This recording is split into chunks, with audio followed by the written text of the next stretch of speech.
The morning sun cast long shadows across the peaceful cemetery as Thomas Mitchell walked slowly down the gravel path, his weathered hands gripping a small bouquet of white roses. At 62 years old, his back was bent slightly from years of carrying heavy military gear, and his left leg bore the lasting effects of an IED explosion in Afghanistan 15 years ago. Every step was deliberate, measured, as he made his way to the same spot he'd visited every Tuesday morning for the past 3 years. The headstone was simple, elegant in its understated beauty. Sarah Elizabeth Mitchell, beloved wife and mother, 1965 to 2021.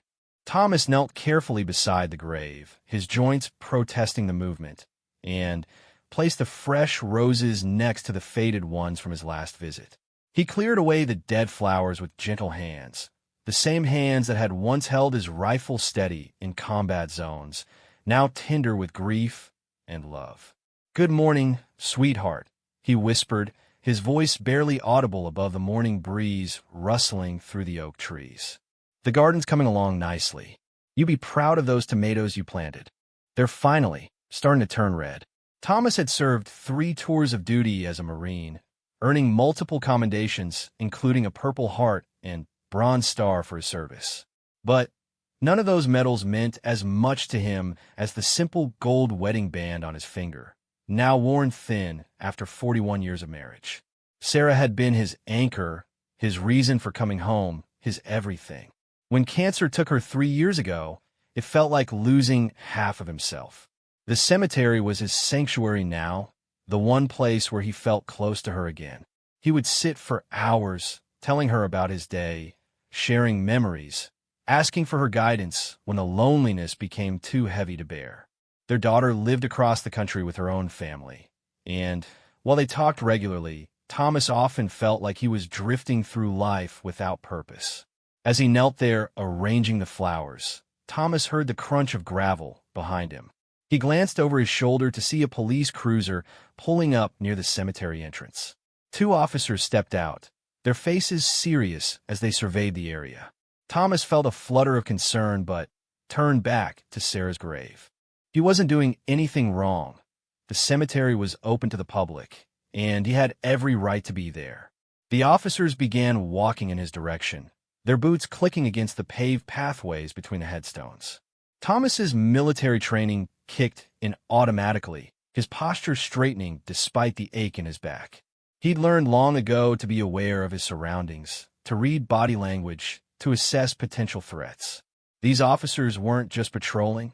They were walking with purpose directly toward him.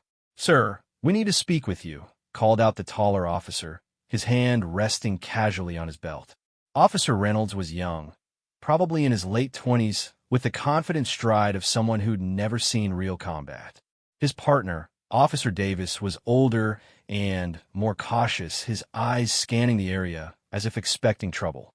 Thomas slowly rose to his feet, brushing dirt from his knees. "Is there a problem, officers?" His voice was calm, respectful. Years of military discipline had taught him to remain composed under pressure, even when his heart was racing with confusion and growing anger.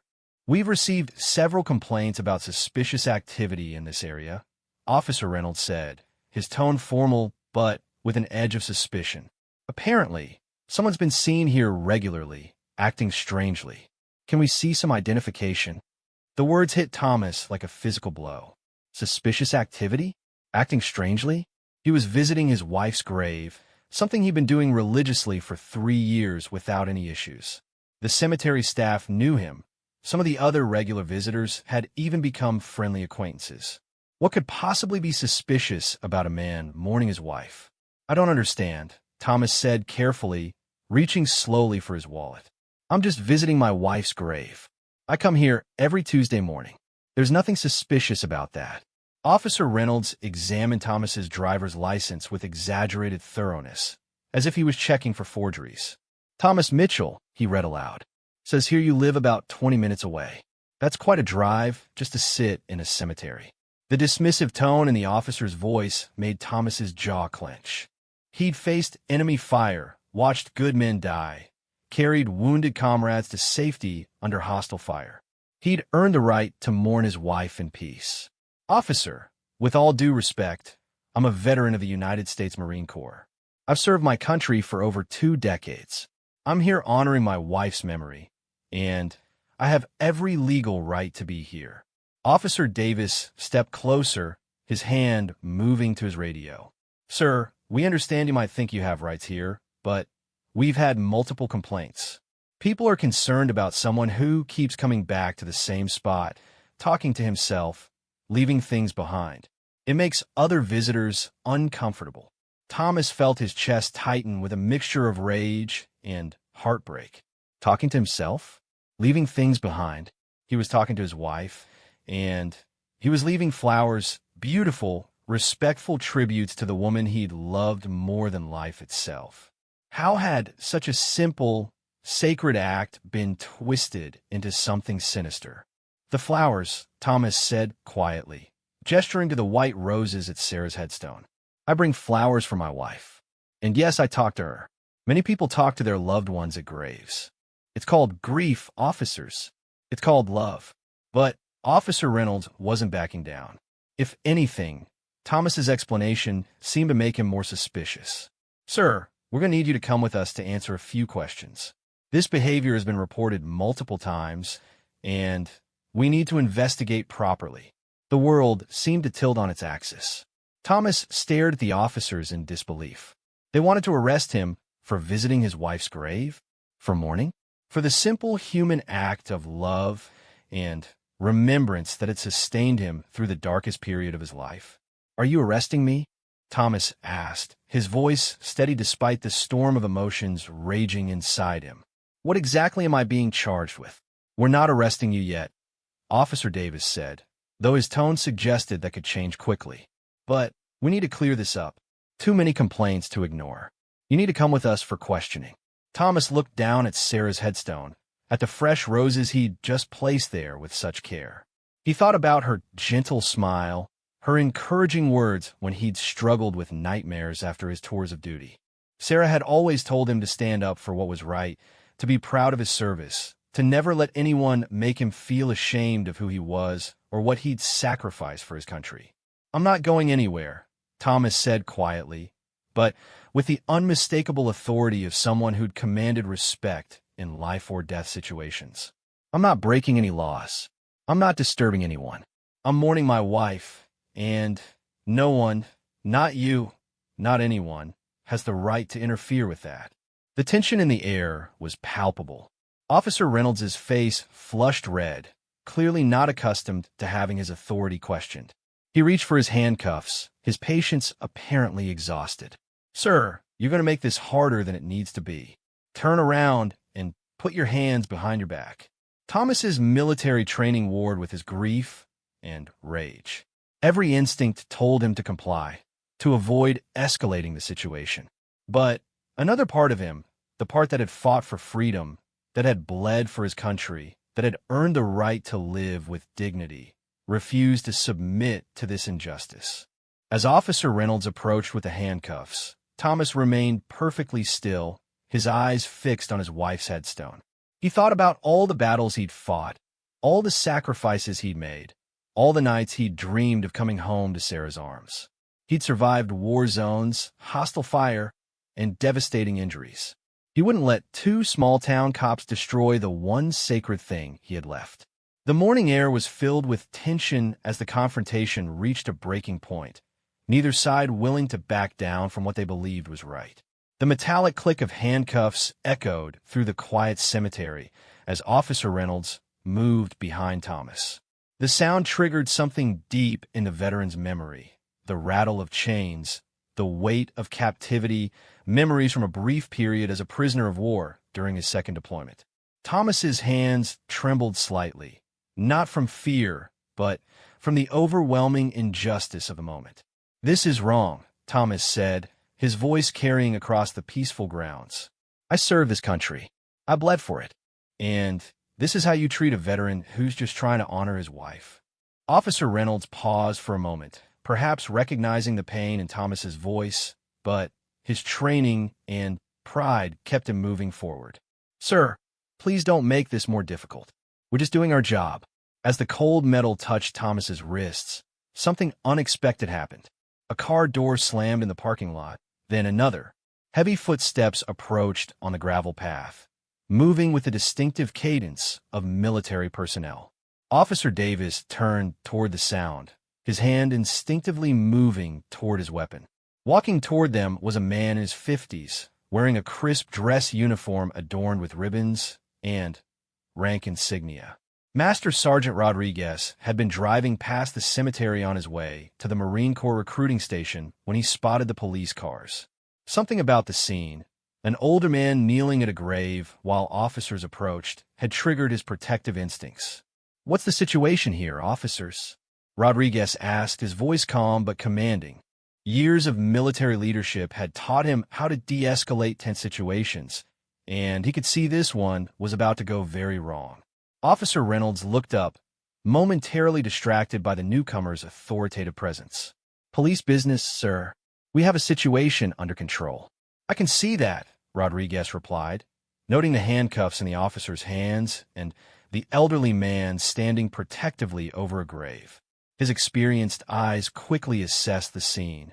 Fresh flowers, a simple headstone, an obviously grieving man being treated like a criminal. "Mind if I ask what law this gentleman has broken?" Thomas looked up at Rodriguez, hope flickering in his eyes. He could see the military bearing, the insignia that marked a fellow Marine. "Semper Fi," Thomas said quietly, using the traditional Marine greeting. "Semper Fidelis," Rodriguez responded automatically, then his expression grew more serious. "Officer, this man is a United States Marine. What exactly is he being arrested for?" Officer Reynolds shifted uncomfortably. When he'd gotten the complaints about suspicious activity, he'd imagined dealing with a vagrant or someone with mental health issues. He hadn't expected to find a veteran mourning his wife, and he certainly hadn't expected to be questioned by active-duty military personnel. "We've received multiple complaints about suspicious behavior in this cemetery," Reynolds said, trying to maintain his authority. "This individual has been reported for loitering, talking to himself, and leaving unauthorized items on grave sites." Rodriguez's expression darkened. "Unauthorized items? You mean flowers? And talking to himself, you mean a man speaking to his deceased wife?" His voice carried the tone of someone who'd seen enough injustice in the world to recognize it immediately. Meanwhile, more cars were arriving in the parking lot. Master Sergeant Rodriguez had made a quick call on his radio, and the local Marine Corps network was responding. Word was spreading through social media and military communication channels that a veteran was being harassed while visiting his wife's grave. Staff Sergeant Williams arrived next, still wearing his physical training uniform from a morning workout at the base. Behind him came Gunnery Sergeant Peterson, who'd been a drill instructor for 15 years and had zero tolerance for disrespect toward veterans. Each new arrival assessed the situation quickly and positioned themselves strategically around the confrontation. Officer Davis was beginning to look nervous. What had started as a routine response to complaints was rapidly becoming something much bigger. "Look, we're just following up on reports from concerned citizens. Multiple people called about this man's behavior." "What concerned citizens?" Rodriguez asked pointedly. "Who exactly complained about a veteran bringing flowers to his wife's grave?" Thomas spoke up, his voice stronger now that he wasn't facing the officers alone. "I've been coming here for 3 years, every Tuesday morning. I've never bothered anyone. I just sit with Sarah, tell her about my week, make sure her flowers are fresh." Rodriguez turned to Thomas with genuine respect. "What's your service record, Marine?" 22 years active duty, Thomas replied, standing straighter despite his physical limitations. 3 tours in Afghanistan, 1 in Iraq. Purple Heart, Bronze Star, Combat Action Ribbon. A murmur of respect passed through the growing group of Marines. These weren't just random military personnel. They were brothers in arms, bound by shared sacrifice and an unbreakable code that protected their own. Gunnery Sergeant Peterson stepped forward, his voice carrying the authority of someone who'd commanded hundreds of young Marines. "Officers, let me make something clear. This man has earned the right to visit any public cemetery in America. He's earned the right to mourn his wife in peace. and he sure as hell earned the right not to be handcuffed like a common criminal for exercising those rights. Officer Reynolds was now completely out of his depth. The situation had escalated far beyond his training or experience. What should have been a simple matter of moving along a nuisance had become a confrontation with multiple military personnel, all of whom seemed personally invested in protecting the man he was trying to arrest. More vehicles continued to arrive. Marine reservists who'd heard about the situation on their way to weekend training. Retired veterans who'd gotten word through the tight-knit veteran community. Even some Army and Navy personnel who understood that service transcended individual branches when it came to protecting their own. Thomas felt overwhelmed by the show of support, but also heartbroken that it was necessary. All he'd wanted was to spend a quiet morning with Sarah, to share his thoughts and feelings in the place where her body rested. Instead, he'd become the center of a confrontation that was growing larger by the minute. Sarah would have hated this, Thomas murmured, looking down at her headstone. She always said I should avoid conflict, find peaceful solutions. Rodriguez heard him and placed a gentle hand on Thomas's shoulder. Brother, sometimes conflict finds us whether we want it or not. And sometimes standing up for what's right is the most peaceful thing you can do. Officer Davis tried to regain control of the situation. This is getting out of hand. We need to clear this area and sort this out at the station. The only thing that needs to be sorted out, Peterson replied firmly, is why two police officers think it's appropriate to harass a decorated veteran for visiting his wife's grave. This man has given more for his country than most people ever will. He deserves respect, not handcuffs. The standoff was intensifying, with more military personnel arriving every few minutes. The parking lot was filling up with cars displaying veteran license plates, military base stickers, and Marine Corps emblems. Word was spreading through the community, and the response was overwhelming. Thomas stood at the center of it all, torn between gratitude for the support and anguish that such support was needed.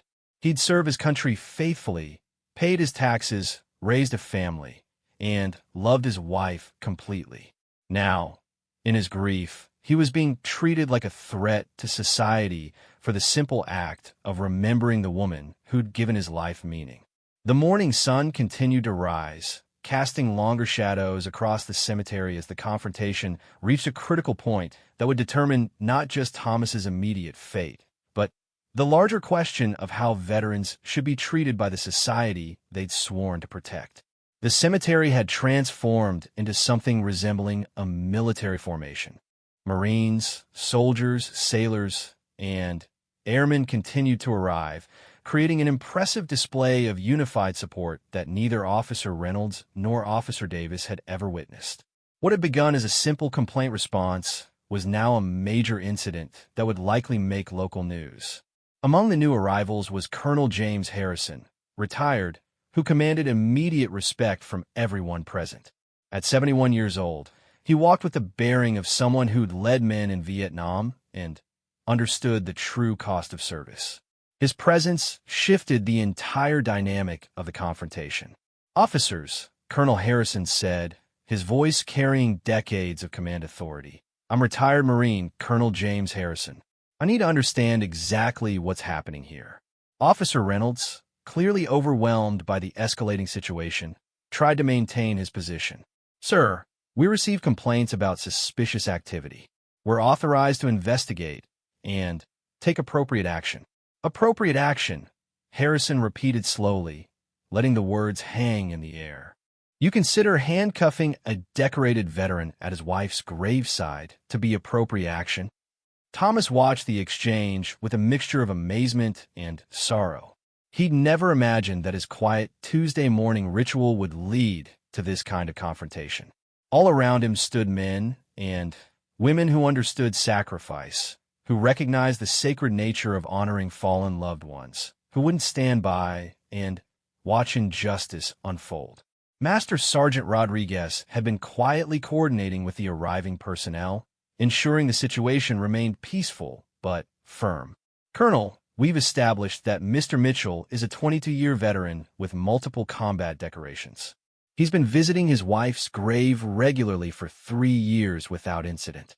Without incident until today, Gunnery Sergeant Peterson added pointedly, his eyes fixed on the two officers who were beginning to look increasingly uncomfortable. Officer Davis attempted to de-escalate. Look, we're just responding to complaints. Maybe we can work this out without anyone getting arrested. The gentleman can visit his wife's grave, but perhaps at different times, or maybe check in with cemetery management first. The suggestion sparked immediate outrage from the gathered military personnel. The idea that a veteran needed permission to visit his wife's grave, or should have to modify his mourning schedule to appease anonymous complainants, was insulting to everything they'd fought to protect. With respect, officer, Colonel Harrison said, his tone dangerously quiet. That's not how America works. This man doesn't need anyone's permission to grieve. He doesn't need to check in with anyone to visit his wife. And he certainly doesn't need to adjust his schedule to accommodate people who find his mourning inconvenient. Staff Sergeant Williams, who'd been standing quietly near the back of the group, stepped forward. Officers, can you tell us who filed these complaints? What specific laws are being broken here? Officer Reynolds looked through his notes, suddenly realizing how thin his justification appeared when examined by people with military discipline and attention to detail. The complaints mentioned loitering, disturbing the peace, and suspicious behavior. Loitering, Peterson repeated with obvious disgust. A man visiting his wife's grave is loitering? What's the time limit on grief, officer? How long is a widow allowed to mourn before it becomes suspicious? Thomas knelt down beside Sarah's headstone again, overwhelmed by the surreal nature of the situation. He placed his hand gently on the marble surface, cool in the morning air. I'm sorry about this, sweetheart, he whispered. I never meant for you to be part of any drama. I just wanted to bring you flowers and tell you about the tomatoes. His quiet words were overheard by several of the nearby Marines, and the genuine tenderness of the moment created a stark contrast to the aggressive police response. Here was a man engaging in one of humanity's most fundamental and sacred acts, honoring the memory of someone he loved, and being treated like a criminal for it. More civilians were beginning to arrive as well. Mrs. Henderson, an elderly woman who'd noticed the commotion while visiting her husband's grave 2 rows over, approached the group. She'd seen Thomas many times over the past 3 years and had always admired his dedication to his wife's memory. Excuse me, she said, addressing Officer Reynolds directly. I'm Margaret Henderson. I visit my husband Harold's grave every Wednesday, and I've seen this gentleman here many times. He's always respectful, always quiet. He brings beautiful flowers and takes care of the area around his wife's grave. I don't understand what he could possibly have done wrong. Her testimony was powerful because she represented exactly the type of person whose complaints the officers claimed to be investigating, a regular cemetery visitor who might be disturbed by inappropriate behavior. Instead, she was defending Thomas and questioning the officers' actions. Colonel Harrison seized the opportunity. Mrs. Henderson, thank you for speaking up. Officers, here's someone who actually uses this cemetery regularly, and she sees nothing wrong with Mr. Mitchell's behavior. Where exactly are these mysterious complainants? Officer Davis was beginning to sweat despite the cool morning air. The situation had grown far beyond his ability to control, and he was starting to suspect that the complaints they'd received might not have been as legitimate as they'd assumed. Small-town police work usually involved clear-cut situations, drunk drivers, domestic disputes, petty theft. This was something entirely different. Maybe we should contact our supervisor, Officer Davis suggested quietly to his partner. This is getting complicated. But Officer Reynolds' pride was now on the line. He'd made the decision to confront Thomas, and backing down in front of this many military personnel felt like admitting defeat. We still need to investigate these complaints properly. The gentleman needs to come with us to clear this up. The response from the assembled veterans was immediate and unified. They moved closer together, creating a protective barrier around Thomas without making any threatening gestures. It was a display of solidarity that spoke louder than words. They would not allow their brother to be arrested for mourning his wife. Thomas stood up slowly, supported by the overwhelming show of support, but still conflicted about being the center of such a confrontation.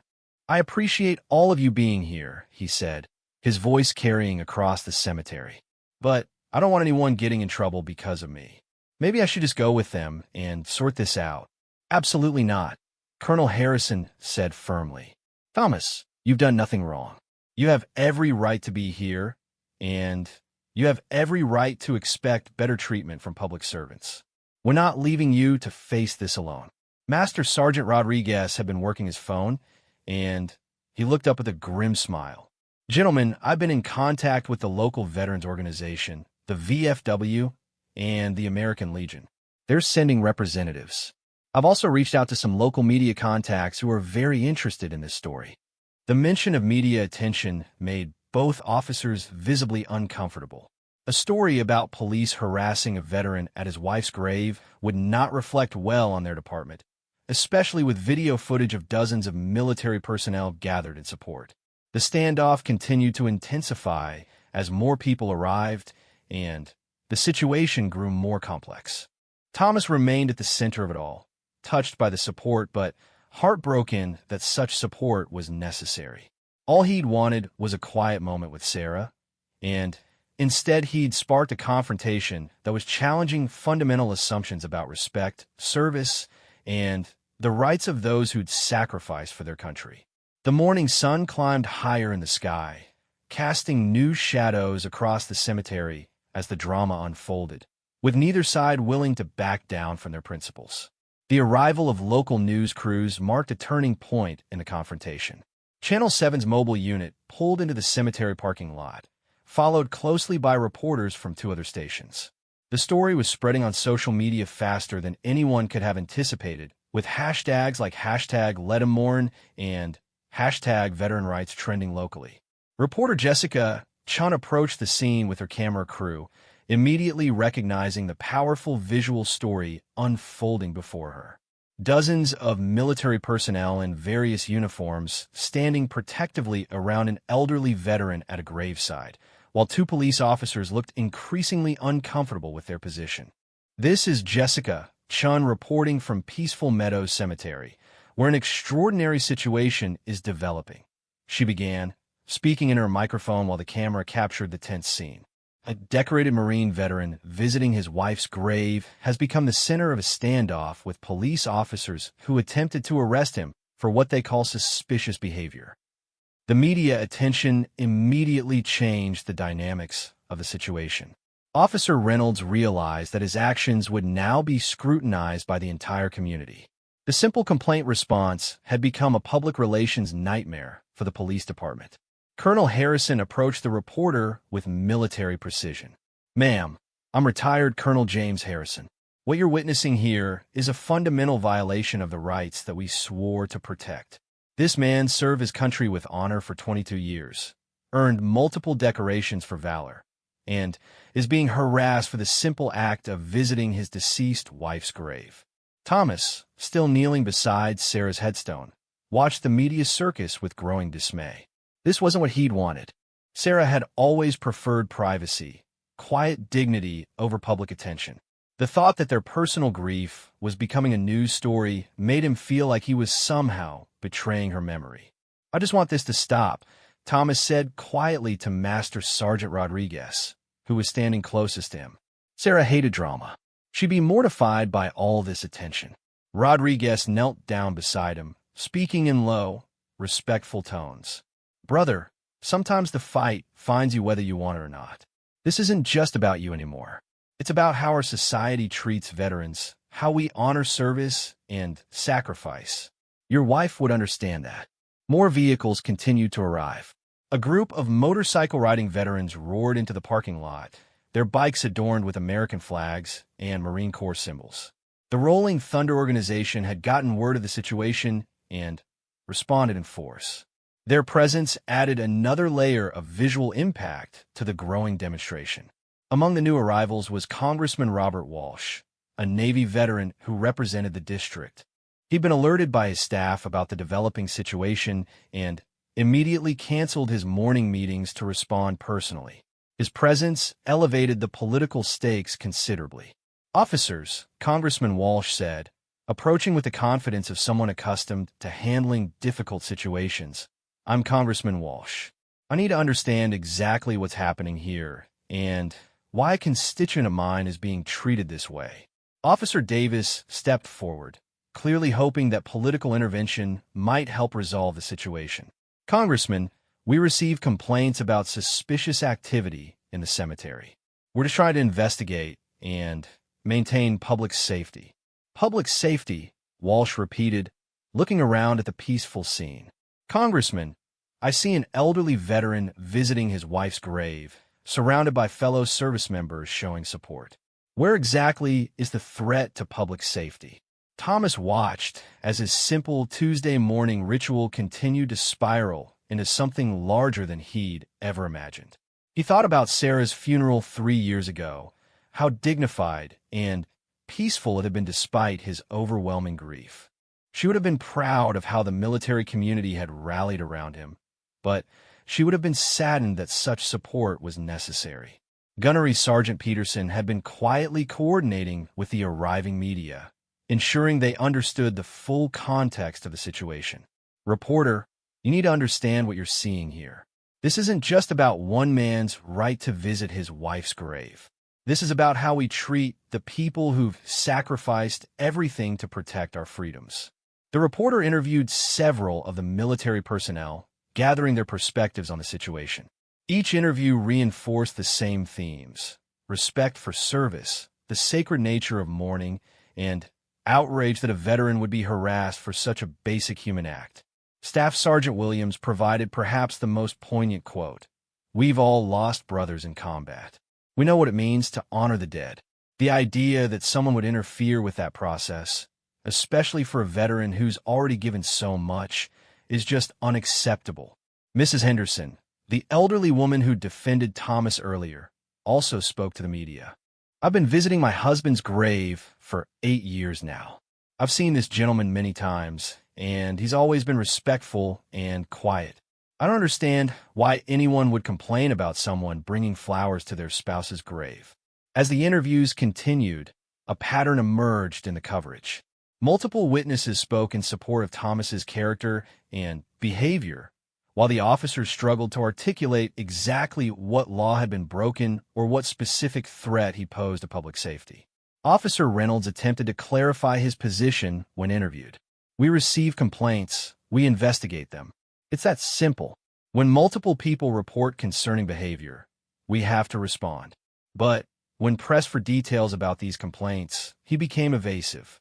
The reporter's follow-up questions revealed that the complaints were vague, possibly from a single source, and contained no specific allegations of illegal activity. The tide of public opinion was clearly turning against the police response. Social media posts were overwhelmingly supportive of Thomas, with many people sharing their own stories of visiting loved ones' graves and expressing outrage that such a fundamental human activity could be criminalized. Thomas's daughter, Maria, called him after seeing the news coverage online. She lived in California, but had been following the story through social media and news updates. Her conversation with her father, captured partially by nearby microphones, added another emotional dimension to the story. "Dad, I'm so sorry this is happening to you," she said through tears. "Mom would be so proud of how many people are standing with you." The mention of Sarah brought fresh grief to Thomas's face, but also a sense of purpose. Maybe this confrontation, as painful as it was, could prevent other veterans from facing similar harassment. Maybe Sarah's memory could be honored not just through his private visits, but through a public stand for the rights of all who mourn. As the afternoon approached, it became clear that the situation had grown far beyond a simple police matter. It had become a test case for veteran rights. Media attention was intensifying, and neither side seemed willing to back down from their principles. The peaceful cemetery had become the unlikely battleground for fundamental questions about respect, service, and the rights of those who'd given everything for their country. Police Chief Richard Morrison arrived at the cemetery with a growing sense of dread. He'd been watching the news coverage from his office, and realized that his department was facing a public relations disaster of epic proportions. The image of two officers attempting to arrest a decorated veteran at his wife's grave, surrounded by dozens of supportive military personnel, was not the kind of publicity any police department wanted. Chief Morrison was himself a veteran, having served in the Navy for 6 years before joining the police force. He understood military culture and recognized immediately that his officers had stumbled into a situation that went far beyond a simple complaint response. The presence of active duty personnel, retired officers, a congressman, and media crews indicated that this had become a matter of significant public interest. Officers Reynolds and Davis report to me immediately, Chief Morrison commanded as he approached the scene. Both officers looked relieved to see their supervisor, hoping he could help them navigate out of the increasingly complex situation. Thomas watched the police chief arrive with a mixture of hope and apprehension. He'd been overwhelmed by the support from his fellow veterans, touched by the media attention that was bringing his story to a wider audience. But ultimately, he just wanted to be left alone to mourn his wife in peace. Chief Morrison surveyed the scene carefully before approaching Thomas directly. "Sir, I'm Police Chief Morrison. I understand you're a veteran visiting your wife's grave. May I ask about your service?" 22 years, Marine Corps, Thomas replied, his voice steady despite the emotional toll of the day. 3 tours in Afghanistan, 1 in Iraq. I just come here to talk to my wife and bring her flowers. I don't understand why that's a problem for anyone. The chief nodded respectfully. "Thank you for your service, sir. I'm also a veteran, Navy. I want to understand exactly what happened here today." Colonel Harrison stepped forward to provide context. "Chief, your officers attempted to arrest this man for what they called suspicious behavior. That suspicious behavior consists of visiting his wife's grave every Tuesday morning for the past 3 years, bringing flowers and speaking to her.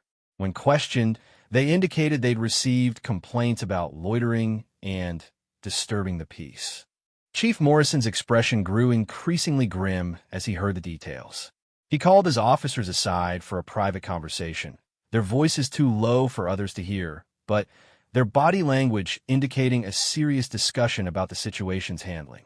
Meanwhile, the media coverage was expanding beyond local news.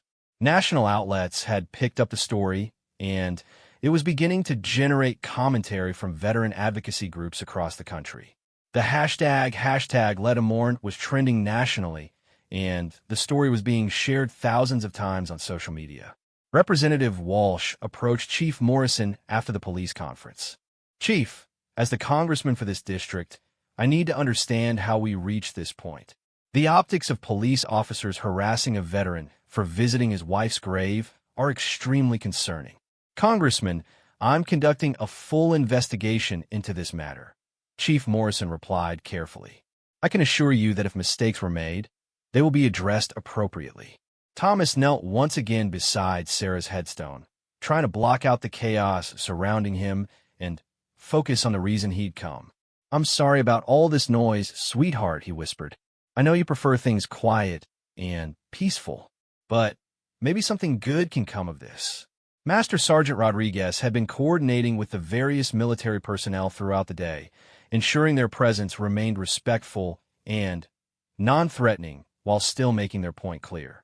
"Chief Morrison," he said, "we appreciate your willingness to address this situation. The military community is watching how this is resolved." The breaking point came when Officer Reynolds made one final attempt to justify his actions to a reporter. "Look, we get complaints, we investigate. Maybe we could have handled it differently, but we were just doing our jobs." His words were immediately challenged by Gunnery Sergeant Peterson, who overheard the interview. "Doing your jobs? Your job is to serve and protect, not to harass veterans who are grieving their spouses. This man has given more for this country than you can imagine, and this is how you treat him." The confrontation between Peterson and Reynolds might have escalated, but Chief Morrison quickly intervened. "That's enough. Officer Reynolds, you're relieved of duty pending investigation. Officer Davis, return to the station immediately for debriefing." The announcement sent a ripple of satisfaction through the gathered veterans. Justice was beginning to be served, though Thomas himself felt no joy in seeing the officers punished. He'd never wanted anyone to get in trouble. He just wanted to visit his wife's grave in peace. Chief Morrison approached Thomas with genuine remorse. "Sir, on behalf of the police department, I want to apologize for what happened here today. Your right to visit your wife's grave should never have been questioned. You have our guarantee that you will never face this kind of harassment again." Thomas stood up slowly, supported by the day's emotional strain, but strengthened by the overwhelming show of support. "Chief, I appreciate your apology. I don't want those officers to lose their jobs over this. I just want to be able to visit Sarah without being treated like a criminal. You have that right, and it will be respected," Chief Morrison assured him. "I'm also going to be reviewing our procedures for handling complaints about cemetery activities to ensure this doesn't happen to anyone else." As the police vehicles departed, the gathered crowd of veterans began to disperse, but not before expressing their continued support for Thomas. Many left their contact information, inviting him to veteran gatherings and support groups. The Rolling Thunder members offered to escort him to future grave visits if he felt it necessary. Colonel Harrison was among the last to leave. "Thomas, you've reminded all of us why we serve and what we're fighting to protect. Your dignity in the face of this injustice has been inspiring." As the cemetery finally returned to its peaceful state, Thomas found himself alone with Sarah's grave once more. The white roses he'd brought that morning were still fresh, though they seemed somehow different after everything that had transpired. "Well, sweetheart," he said quietly, "that wasn't exactly the quiet morning visit I'd planned. But maybe you sent all those people to remind me that I'm not as alone as I sometimes feel. Maybe you wanted me to know that the brotherhood we talked about during my service years is still there when I need it." The sun was beginning to set, casting long shadows across the cemetery. Thomas had spent most of the day at Sarah's grave, though not in the peaceful communion he'd planned. Instead, he'd experienced something unexpected, a reminder that his service and sacrifice were still valued, that his rights as a veteran and as a human being were worth defending. In the weeks that followed, Thomas's story continued to resonate. The police department implemented new training on veteran affairs and respectful handling of grief-related activities. The cemetery installed a small plaque recognizing the rights of all visitors to mourn their loved ones without interference. Thomas continued his Tuesday morning visits, and while he was occasionally recognized by other visitors who'd seen the news coverage, he was always treated with respect and kindness. Sometimes other veterans would nod respectfully as they passed, a silent acknowledgement of shared service and sacrifice. The incident had transformed a simple act of love and remembrance into a powerful statement about the rights of veterans and the importance of honoring grief. Thomas had never sought to be a symbol or a spokesperson, but his quiet dignity in the face of injustice had reminded an entire community of the debt owed to those who serve. Most importantly, Thomas felt that Sarah would have been proud of how the situation was handled. Her memory had been honored not just through his private devotion, but through a public affirmation of the values they'd both cherished: respect, dignity, and the fundamental rights that make America worth serving.